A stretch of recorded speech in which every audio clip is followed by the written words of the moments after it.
Hey everybody, thanks for joining me here today. This is Nicole with Topaz, and today we are going to be going over how to create film and vintage effects with Adjust, black and white effects, and lens effects.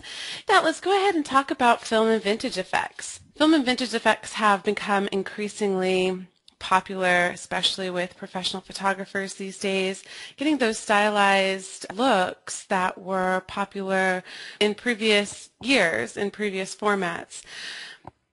Now, some of us don't necessarily have the tools to create some of these film and vintage effects that are going around, or we don't necessarily want to be working in film still.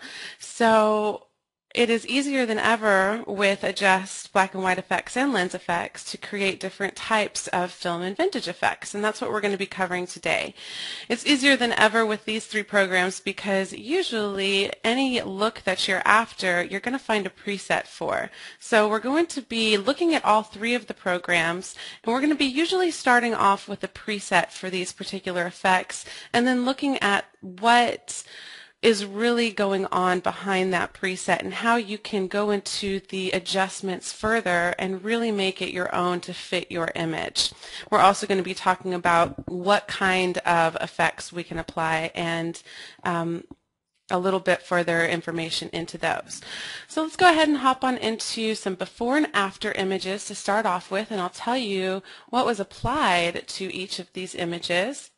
This is one of my favorite images that we're going to be going over today, and this is a straight preset. This is a cross-processing preset in Topaz Adjust 5, and this is before and after.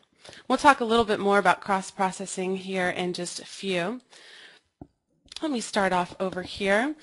Now this particular image, here's before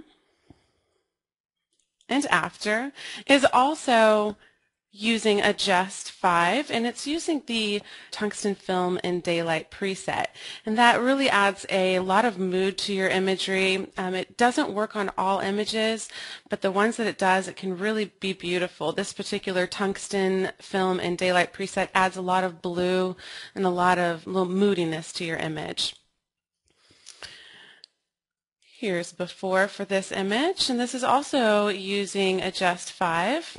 Here's after, and this is using one of our timeless presets, and this is basically trying to simulate the color casts that really start to show up in older pictures, those reds and cyans that really start to take on a life of their own in prints and in negatives. And you know, this is something that some would say, well, I don't necessarily want that older look, but that's really what we're covering today. So this is a more stylized thing that you can put on your image to get that nostalgic type of feel from the old vintage and film effects. Now this is an aged preset that I did actually go in and manipulate a little bit further. Here's the beginning and after, and this was in black and white effects, the aged 1 preset in the stylized collection.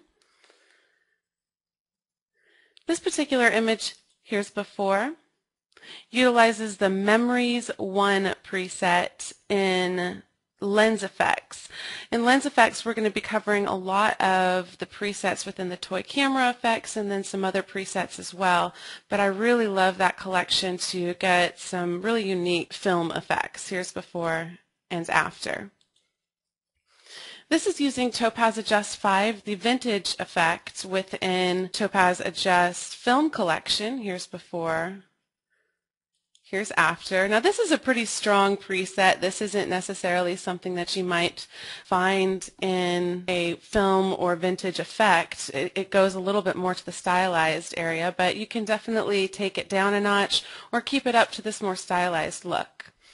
Now black and white effects is basically, the whole program is a film effect. It simulates different types of film in older historical processes. So the entire program could literally be in this session. However, we're just going to be going over some of the stylized collection today and some other things. This is actually the shaky Vignette 1 with border. However, I took off the shakiness. Here's before. And here's after, so we just got the warm tone black and white with a lot of grain in there as well. If you were at the session last week about the bleach bypass look, you'll know that this is the bleach bypass warm effect within Adjust. And again, that's in the film collection. Here's before and after. This is the lomography preset within Adjust as well. Here's before and here's after. I believe it's Lomo 3, and it basically simulates some of the looks that are found within the lomography type of looks that are popular today. So that we'll be going over that as well. This is a lens effects preset. Here's before. And this is soft and dreamy within the lens effects that we actually manipulated it quite a bit further. Let's look at a couple more and then we'll head on in. This is another cross-processing preset within Adjust. It's one of my favorite collection of presets within that film collection. Here's before and after. This is within Black and White Effects, the Stylized collection. This is actually a red scale image or a red scale preset. Here's before. And here's after.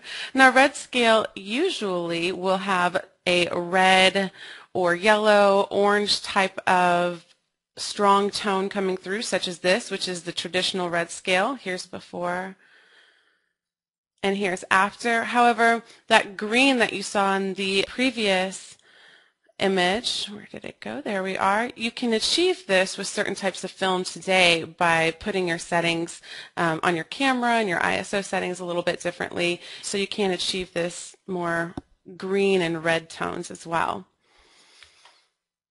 This is an image from Lens Effects. Here's before. It utilizes the Old School Haze, I like the name, Old School Haze preset within the single color selection, and then it also uses the tilt shift look as well. We'll look at that too. This is a Lens Effects image as well, one preset. Here's before, here's after, trying to simulate a light leak, which I think it does pretty well. And let's go ahead and jump into our first image. Let's go back to our girl here. We'll get rid of this top preset or this top layer and start with just our background layer. Make a quick copy, and the first program that we're going to be looking at today is Topaz Adjust. So I'm just going to go to Filter, Topaz Labs, Topaz Adjust 5, and take a look at what we have here. I've been playing around with the film collection, as you can see, so this added the vintage, that strong vintage effect. So all I'm going to do first is come down to Reset All to get everything back to normal. And if you're unfamiliar with Topaz plugins, this really isn't necessarily the webinar to get introduced to each one and what each one does. We're really focusing in on just the vintage and film effects within each of these programs. However, basically what you have on the left is your preset panel. You have your preset preview up top, you have all your different collections below that, and then the presets for each collection. So here we have the film collection highlighted, and as we scroll over the presets, you'll notice up here that the preset preview changes. If you find something that you like, you can click and it will be applied to your image in the main view. You can also go to a split screen view if you'd like to see the before and after. It's a great feature. Go back to your main view. To do a before and after, you just press your left mouse button or your space bar. Either one will get you before and after. Over on the right, you have your preview navigator and the histogram when you click on that tab. You have your zoom tools, your undo and redo tools, as well as the snap feature. And then you have all of your adjustments below that. We'll be getting into some of those adjustments specific to certain presets here in a second. You have an apply button, which allows you to apply several different effects on top of each other, and then a reset all button to get back to either your original image or the last time you pressed apply. If you pressed apply, it will go back to that last application. Then you have the I Feel Lucky button, which basically just takes all of these adjustments and puts them randomly wherever on the different sliders, and it's just for a little inspiration, something that might pop up, such as this, where you find, oh my goodness, I really like the way this looks. Here's before, here's after, just a subtle adjustment, and then you have some inspiration to continue. So that's just the basic intro. Let's go ahead and talk about the film and vintage effects now. Most of the film and vintage effects within Topaz Adjust are going to be found in your film collection. So it's pretty easy just to go right there and have all of the film looks that you want. This is one of my favorite collections within this new Topaz Adjust 5. And basically, just because I think that it has a lot of interesting tones and character to it, and you can do a lot of things with it. You have these bleach bypass looks at the very top. Then we have a color negative. And then we get into the cross-processing, which I used for this particular image. The cross-processing has several different looks. And if you're unfamiliar with what cross-processing is, it's basically the procedure of processing film in a chemical that's not intended for that film. It's intended for a different type of film. So a while ago, I mean, it was discovered by mistake, but people started using it to create these really beautiful and impactful images that had this effect in it. And really what you can expect from these cross-processed presets or cross-processed image are pretty unnatural colors that really don't necessarily belong in the image, and a lot of high contrast going on within the images. And they can be very different from case to case because different films are going to process differently even within the same chemical. So if I'm using a Kodak film versus Ilford film or something else, I can expect to see different colors and different contrasts come up with that chemical. So you have 5 cross-process presets to start off with, and these are basically the 5 that I find really cover a lot of the different tones that you're going to see in cross-processed imagery. And I want to show you a little bit more about this particular preset to see how you can make it your own. Like I said, you'll see a lot of unnatural colors in here. For example, this wood turned very purple, and a lot of the dark black areas have this reddish purple color in it. A lot of the white starts to become a little bit more yellow, a little bit more warm. So I'll show you exactly where this is coming from so you can really make it your own. If this is too purpley for you, then you can come into your adjustment panel and change that. Let's say we want to go more with a blue tone, but we can't find anything in the presets here that really work for the blue. So we want to start off with this cross-process 5 preset. I'm going to show you the most important thing is in the finishing touches, and that's going to be your tone tab. The tone tab is really going to affect these cross-processed film looks. If you open it up, you'll see that you have 4 tones in your tone tab, and you can immediately start to see where those are applied. One way to kind of see exactly what's going on is to take this tone strength slider down, and you'll really see where it's applied within the image with those particular tones. So it looks purple or red, but you can see that it's actually the pink that's affecting this mid-tone, these low mid-tones.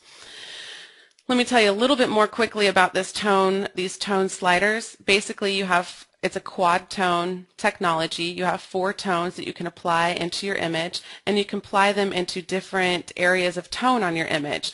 The 0 value is going to be your black, and then you'll just, as you go up to 255, that's going to be your white, your very, very light tones.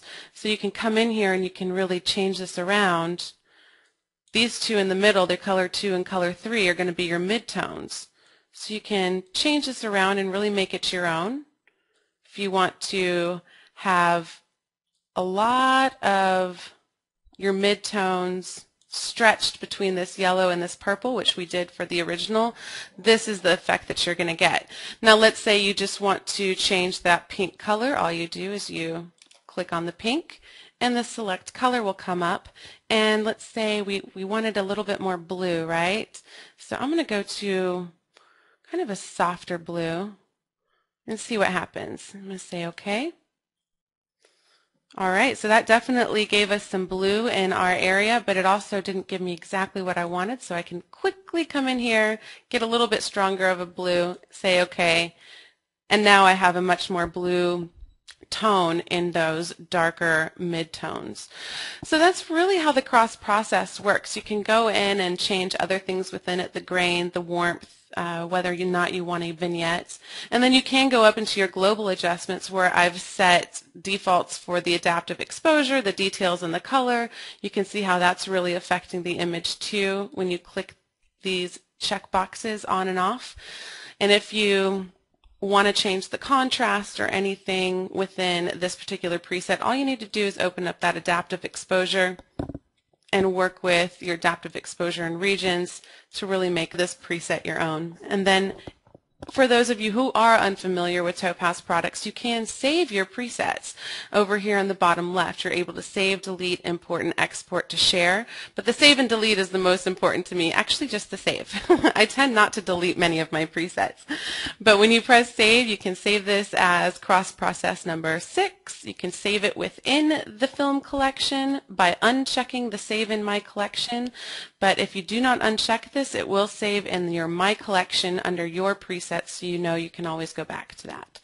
So that is the first look we're talking about today, is that cross-process look. Let's go ahead, cancel out, and go into a new image. I'm going to try to cover as many different film and vintage effects as possible, so let's just start from the top.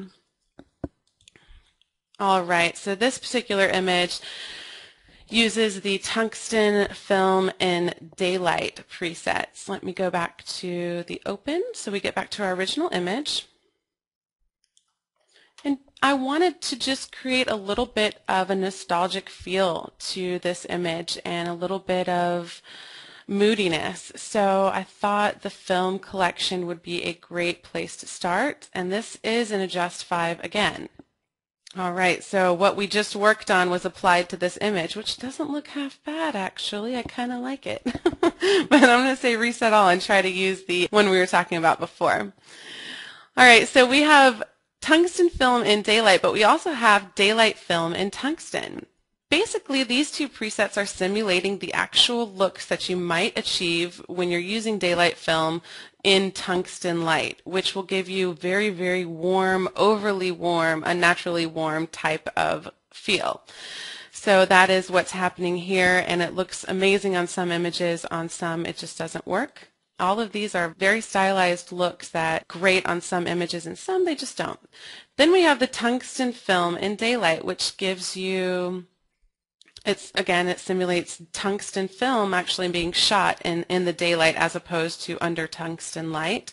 So you'll get a bluish type of feel, as a more cool feel as opposed to that warm. And I really liked the Tungsten Film in Daylight too, right here. Here's before and here's after. But I wanted to change some things within here. First off, I started to notice that there was an issue up here in my color. I started to see this artifact, the color edge here. So I wanted to resolve that. Every once in a while, you'll find some of these presets will do negative things to your image, artifacts or anything like that, because it's pushing and pulling all of these pixels in every single direction, and it's really putting a look onto this image. So if you run into something like this, it's very easy to figure out which area is doing that to your image. The way I like to do it is just to uncheck and check these little boxes so I can see, and it's this first one, so I can see exactly what's causing that to appear. So that first one I know I need to come in here and work with to really smooth that out. One way I could deal with it is go into my local adjustments and brush it out in this certain area, but then I would also brush out some of the color and some of that tone and the nostalgia that I'm trying to get.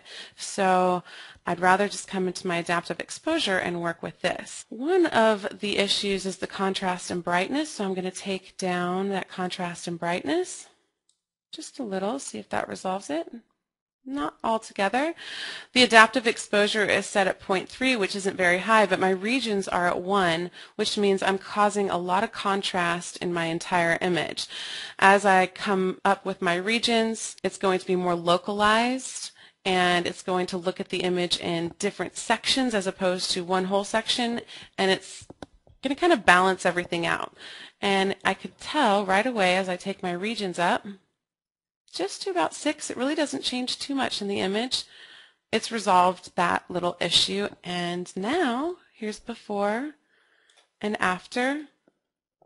I'm happy as can be. I like it, and it's exactly what I was looking for this particular image, so I'm just going to say okay. Pretty simple stuff when I have all of the different presets over here that I want. So that's the good thing about being able to simulate these looks within these programs. All right, one more with Topaz Adjust and then we'll move on. I do want to show you this whole collection that we have. Let me get rid of this copy. Make a new background copy and take this original into Topaz Adjust. Within the film collection, some of the very first presets that I created were these retro and timeless presets. These retro and timeless presets are trying to simulate some of the color casts, again, that come into prints and negatives as they get older. And for some, this is a negative effect, and they don't want this on their image, but for others, it can be very nostalgic and it can add a lot of character to your image. So that's really where these retro style and timeless presets came. And some of them, they really flatten out the image and it doesn't take it to a good direction, but some, like this one for this particular image, I find to be really beautiful. Here's before, which this image isn't particularly exciting to me, but by bringing in this tone, it starts to do something really interesting for me. I really am drawn to this tone. Now again, most of these film effects in this film collection, if you open up your finishing touches and go into your tone, you're going to see that a lot of that tone is coming directly from this tone tab. So if you want to change this at all, again, all you have to do is click, bring this up. Maybe I want my whites to be actually white. I can change that. And now you can see my white clouds no longer look yellow. They have a white to them. So it's very simple to come in and change some of these presets. You're not stuck with them. If you get inspired but it just isn't quite what you want, it's very simple to come in and change it. Let me cancel it out. All right, let's head on into Topaz black and white effects. Like I said before, black and white effects basically is just a film simulation program. Ooh, that's pretty. Let me see, reset all. And I'll go over, since it is a film and vintage, the whole collection is basically that, except for the stylized collection, and half the stuff in the stylized collection is as well. But the traditional collection is going to give you more silver gelatin types of looks. The traditional, or at least what's traditional right now within black and white dark rooms, the silver gelatin kind of normal black and white imagery with slight variations on warmth and coolness to simulate what kind of paper you might be printing on or you would print on if you were in a dark room. So those are pretty traditional looks. Then you come in the toned collection, which start to get into the simulation of actual tones within something that you would use in the wet dark room, such as an antique dye or any of these sepia, selenium. It's basically trying to simulate exactly what that tone would be. We'll come back to our stylized collection because we're going to spend most of our time there. Then we have our Cyanotype Collection, which simulates the cyanotype process, a very fun process. Dyke Brown is a very similar process, and it's just a brown tone as opposed to a blue tone. Some of these do have some, such as this one, it takes not only the Dyke Brown, but it looks at what this particular Dyke Brown would look like if it was sepia. So you'll see some actual colors in here as well, such as Dyke Brown and cyan. Then you have your Opala type collection, which is a very historical process of printing on milk glass. And so this is something I know a lot of people enjoy because it's such a unique look, and you can have a lot of fun with this. Then you have your Platinum Collection, lastly. Platinum Collection is going to simulate platinum palladium processing. So it's kind of a difficult process to simulate in a program. However, I think we did a pretty good job of getting that metallic sheen to kind of shine through. Now I'm going to hop into our Stylized Collection, where we'll pretty much spend the rest of our time when we're talking about black and white effects. Within here we have some super stylized presets that aren't necessarily film or vintage effects, but you'll find a lot of film and vintage effects in here. For this particular image, I wanted to, because it's started out kind of flat and hazy and not a lot of oomph to it, kind of reminded me of an aged color image, and I thought, well, that might be cool to see what it looked like as an aged black and white effect. So I have these two presets in here, Aged Effect and Aged Effect 2. One is going to have more of a brown tone. It's very flat. It doesn't have a lot of depth to it. It's very grainy, and it does start to give you an aged effect. Then you have a more greenish type of aged effect. So you can start with either of those if you'd like, if you're trying to get an aged effect. And I'm going to start with the brown. If you find that the age effect is just a little too flat for you, because that's one thing I run into with this type of an effect, is I like it, but I want a little bit more depth. I want some more contrast. I want that image that's going to pop out at me. Now I realize it is an aged effect, so at times you don't need anything more than this particular image or this particular preset. But for this image, because it started off kind of flat, not a lot of contrast, not a lot of pop, I think it just took it too flat. But I like the tone, and I want to keep the grain, and I want to keep all of that. I just want to take the contrast and maybe the adaptive exposure up. So how I would do that is come over to my conversion, go into my adaptive exposure. Actually, I'll start off with my basic exposure, where you'll see this boost blacks and boost whites. This is advanced contrast control, and the fact that it's at a negative 0.1, I know that what it's doing is taking out the boost, and it's actually opening up my blacks and protecting my whites at the negative side. The default, let me just default back to everything here. The default for this, before I set my basic exposure for this particular effect, I took my contrast down, I took my brightness up, I took my boost blacks down, and my boost whites up. You can tell how different it is if I just leave it at default. And I'm kind of liking the default of not really touching everything, because I just feel I got a little bit more contrast in there. The image becomes a little bit more easy to look at for me.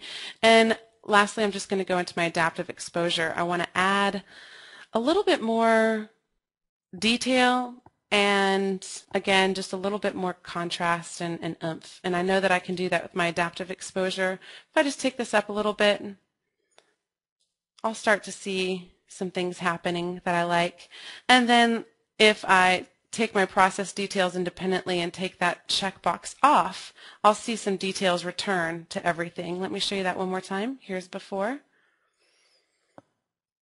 and after.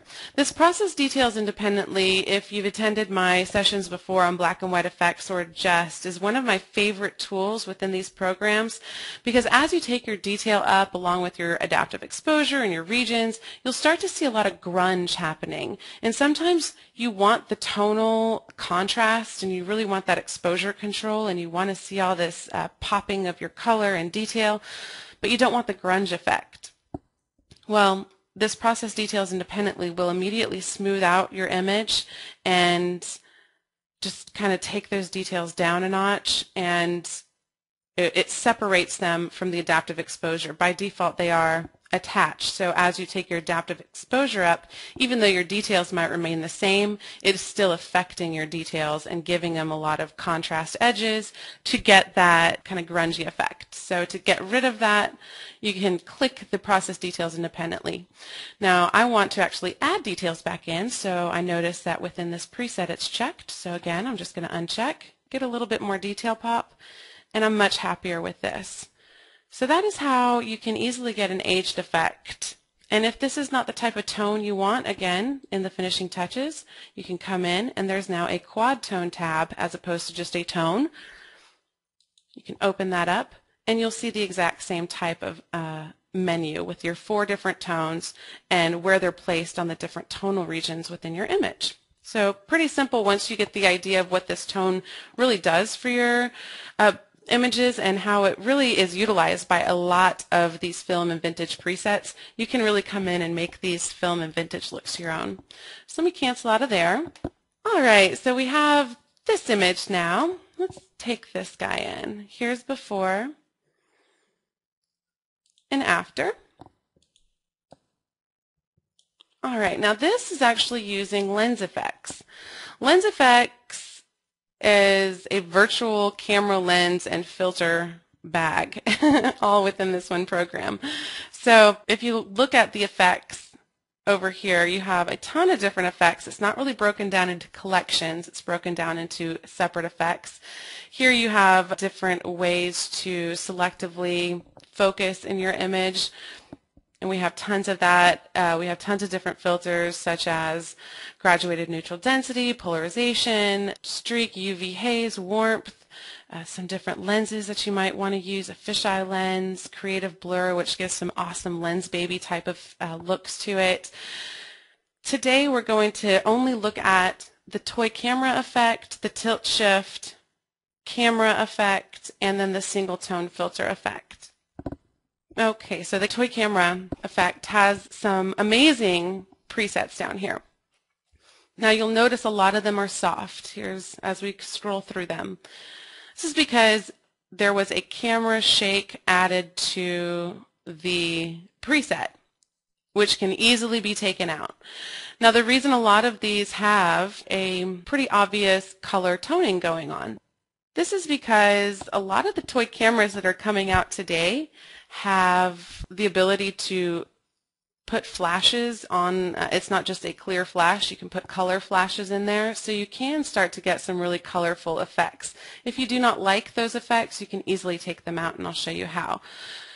Let's start off with, I liked this, I believe we used Memories for it, which is one of my new favorites. It's just so pretty. Here's before and here's after. Now there's a few things that I might want to change about this. Let's go to one that I do need to actually change the camera shake though. Here we go. Here's before and here's after. There's a few things I noticed right off the bat. Number one, that my vignette is a little bit too strong for my taste in this image. Number two, I don't want my camera shake to be applied in this image. I do like the tone, so I'm going to leave that alone, but I want to show you how to do those basic things, because within this particular preset list, there's some beautiful opportunities to tone and get these really cool effects, but if you don't know how to take out that camera shake or adjust the different tones, you might not enjoy this preset list as much as I do. So when you open up the top of your toy camera effect adjustments, you see toy camera aberrations, and then you see vignette strength and camera shake. All you need to do if you want to take out your camera shake is take your camera shake to 0. Then I have my focused image again. And if I want to take that vignette strength and really lighten that up, I can go back towards 0, back towards the middle, and it'll start to lighten up a little bit. So that's a little bit better for me. Here's before and after. I'm pretty happy with my grain amount. There's just a little bit of grain added in there. And then I can come to my placement adjustments. Now my placement adjustments are going to be talking about the tone within my image. So before I come in and I do anything crazy with my placement adjustments, let me show you the region A and region B tones. Region A and region B are two separate areas within your image that can give you different tones. I'm going to go pretty extreme. So with this one, you'll start to notice up on the top left, as I add different colors in there, it's actually on the entire top area. It will start to, you'll start to see that is actually what the region A is in this preset. Region B, let's go green, is practically the entire image. Now that you see how those two regions are affecting, you can see you can easily change that with your placement adjustments. You can change the region size, where that magenta color will now start creeping down your image as you go up. You can change the transition and get just a straight line transition, which usually is a little too much, so you can soften that up. If you want it to be even more soft, you can take that transition up. And you can change your angle. It doesn't necessarily have to be right going horizontally across your image. And this is a great way to create light leak effects and that type of effect. So this is one of my favorite effects within Lens Effects because it really can give you some unique choices.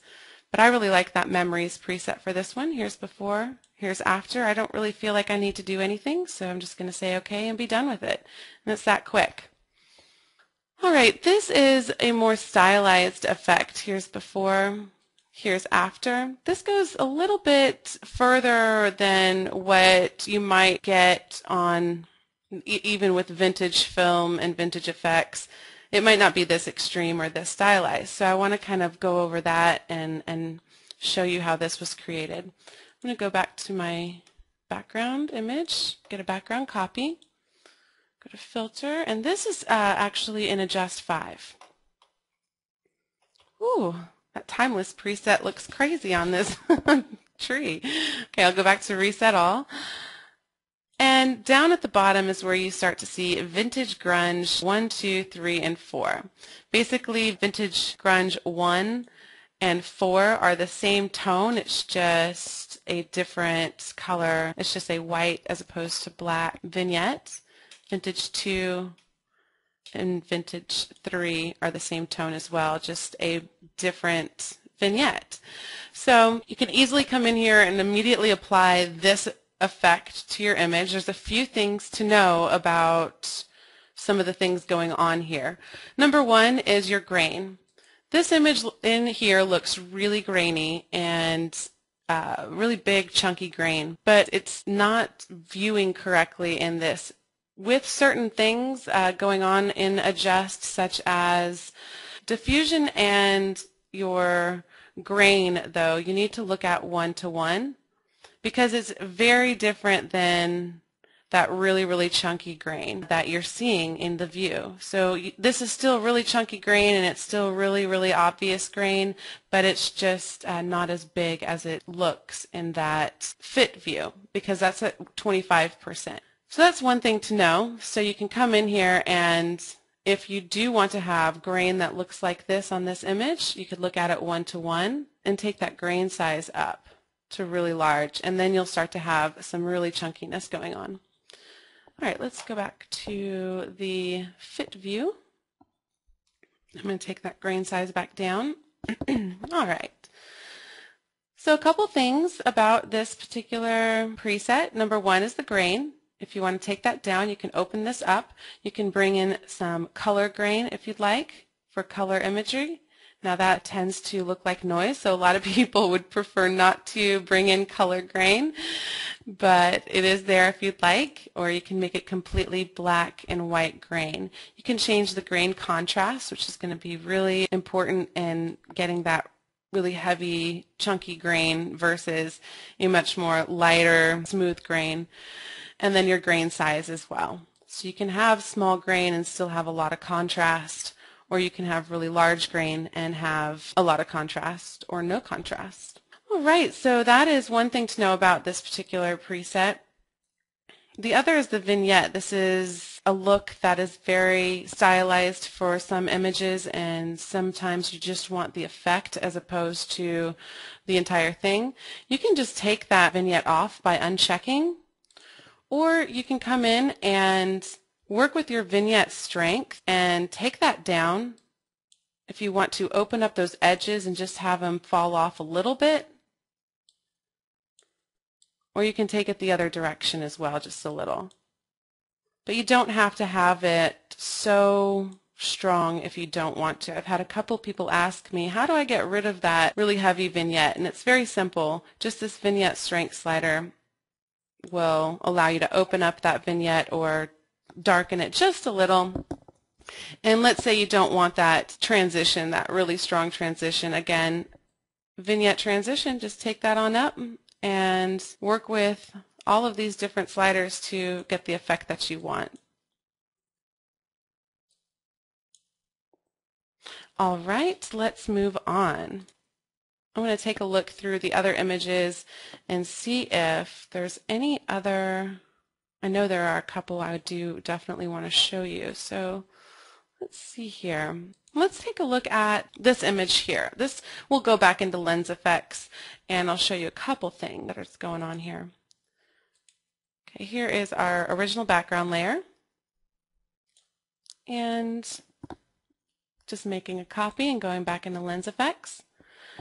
Lens Effects is great because it not only has the toning of certain film effects, but it also allows for you, like we were seeing with the toy camera, to simulate different old film cameras. So you can come in, and I know there are tilt-shift lenses that you can put on your digital cameras today, but essentially this was first a camera, and using that tilt-shift technology is something that I still consider, kind of a film camera. So we're going to talk about that. We also have the pinhole camera 2 simulation. We won't talk about that today, but it's a lot of fun. First, I want to go into the single tone filter. The single tone filter is an amazing way to add a global tone to your image and really make the tone completely your own. Now you can kind of do this with the other programs or with Adjust as well with that tone tab, but this is just a little bit more, it's a little bit faster and a little bit more global, and it just kind of overlays the filter. It's like you're looking through a red, for this one, a red filter, as opposed to going in and singling out your blacks, your whites, your midtones. You don't have to go through that whole process. If you just want to kind of overlay a color on top of your image, this is a quicker way to do this. So to make it really your own, you can come over here into your color tone adjustments. Let's say this is a little too red for you. You could just take out a little bit of that red cast. You can add maybe a little bit of cyan and red. And maybe you start to try to add in, this is kind of an older, more nostalgic type of tone to it. Here's before, here's after. It's pretty heavy for this particular image right now, but you get the idea. You can easily come in here and just adjust it and make it your own. Now we do have a couple presets within here that I find really start to give you the look of an old film. So this is Film Haze 2. So here's before and after, and it does just have that older haze to it that you'll find within older images. We also have old school haze 1 and 2. And it really is just working on those blues and yellows. The film haze is working more with the reds and cyans. And this starts to just give you an older, more nostalgic mood to your image. At least I find that it does. So I want to start off here. Now, because we have so many different effects, we also have the apply button within Lens Effects. So I have to apply this before moving on to my tilt shift image. Now my before image has the same tone to it because I've applied it, and that makes it stick to my before image. Now I can move on to my tilt shift and take that tone with me.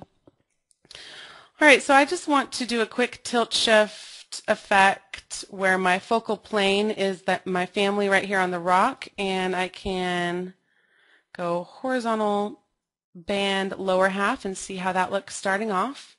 Looks pretty good. However, I'm cutting off some heads here. It's not exactly where I want it to be, so I can come into my tilt shift adjustments and really work with that a little bit more. The tilt shift adjustments, what I love about Lens Effects is that it's very simple to understand. There's usually not too many sliders within each effect or filter, and it's just basic stuff. So focus area width, easy to understand. I'm just changing the width of my focal plane. The transition between my blur and my focus area, can quickly change that. My effect position, if I want to move it a little bit up, I can just click on this button here and click right where I want it, and you'll see it just move a little bit. Popped up. Maybe I want to take that focus area width up even a little bit more. And then I can change the blur amount. If it's a little too blurry or you want it to be a little bit more blurry, you can easily do that. You can change the angle as well. If you don't want it to be horizontal, you can fix that as well. So that's how simple you can achieve kind of an older effect like this within Lens Effects as well. I definitely wanted to show you that. Let me say OK, and I'm going to turn it over to you guys. Laryl asked about the XF ad. Can I show how one of those work? Basically, Laryl, those are just individual adjustments as far as they're not really an effect. So all of these up here are a filter or a camera or a lens effect. The XF add is just a single adjustment. So this XF add sharpening would just be to sharpen your image. So these are actually really easy in the sense that there's only a couple sliders in each. You can add different vignettes separately from any of the effects. This add adjustment is just basic image adjustments such as brightness, contrast, saturation boost, shadow, and highlight. And this is a basic geometric distortion. It's only going to work with that as opposed to having to go into your tilt shift, camera effect, and working with it there. We've just kind of separated some things out that you might not want to have to go into some filter or lens effect and kind of try to pinpoint where you would find that effect. So that's why we have these individual procedures down here. I don't want to say effects. Jenny says, is it best to denoise before or after using other products? Jenny, I always suggest denoising before, especially if you have a really noisy image. This is because if you go in and you manipulate your image, let's say in Topaz Adjust, and you really work on your details or your adaptive exposure, which Adjust is there for, you're going to find that it's going to be much more difficult to get rid of your noise than it would have been if you started out, because what you've done is enhanced or what the program has thought. The program thinks that the little tiny noise are actually details. So it's going to sharpen them and it's going to enhance those details or that noise as it would details. So you don't want to make it more difficult to go through your noise reduction process. So I always say start from the beginning. All right, thanks so much everybody. Thanks for joining me and I hope to see you soon. Bye-bye.